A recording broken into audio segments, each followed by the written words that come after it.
contributes the most to GDP and attracts most attention from commentators.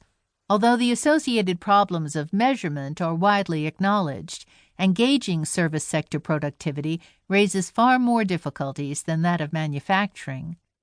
In 2010, the World Bank published figures for 138 countries on the proportion of value-added GDP attributable to the service sector. Of these, only 36 countries owed less than half of their value added to the service sector, and even in those 36 countries, the service sector was a significant contributor to the economy, since only 17 had earned less than 40% of value added from it, and only 2 less than 30%. The service sector is where most people in the developed world are employed. It also attracts a considerable amount of government interest, as most knowledge-based jobs and professional jobs are situated in the service sector, making it the powerhouse of the knowledge economy. As a result, when commentators attempt to predict the future for work and national economies, they tend to focus on the service sector, as prosperous futures are seen in terms of knowledge work. Technological aficionados also see the future as service-based, with the rise of e-services shifting the way we communicate, enjoy music or film, and shop through the likes of Facebook, Amazon, and eBay. Does this activity, employment, and value added disprove Adam Smith's analysis? What Adam Smith failed to appreciate, of course, was that it is possible to view service sector businesses from different standpoints. A pub, restaurant, or cafe may indeed be where many people spend their money, but these are also, from the perspective of the publican, restaurateur, and coffee shop owner, the places where money is made. Service labor is not unproductive in the sense that money cannot be made from it simply because it has no tangible outputs.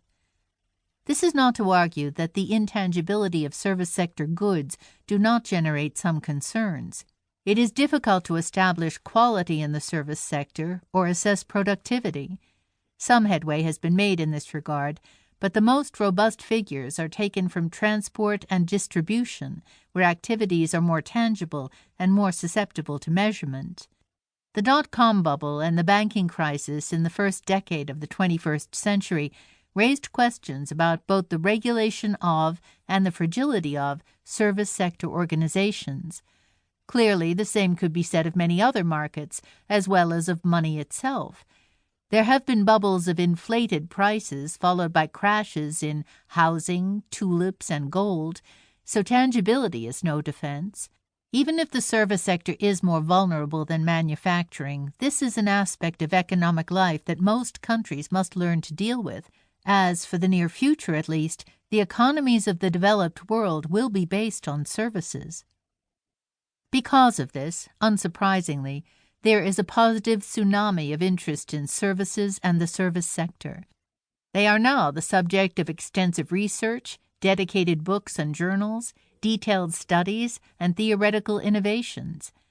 The service sector was also, between 2008 and 2011, the focus of the Economic and Social Research Council's Advanced Institute of Management, AIM, initiative. AIM was designed to foster and promote the best in British management research, and as part of its remit, it funded 6 cohorts of AIM fellows, including one dedicated to the service sector. These service fellows were Juliana Battisti, Kate Blackman, Irena Grugulis, Kathryn Haynes, Irene Ng, and Martin Spring. We were all mid-career academics, and between us we covered the areas of marketing, OM, economics, accounting, and employment. We all had very different perspectives on what the service sector was, whether it existed at all, and why it was important.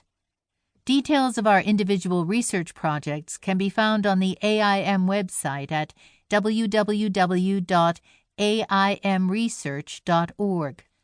And details of the findings, together with many of the publications which resulted from the work, are accessible on the Economic and Social Research Council's website at www.esrc.ac.uk.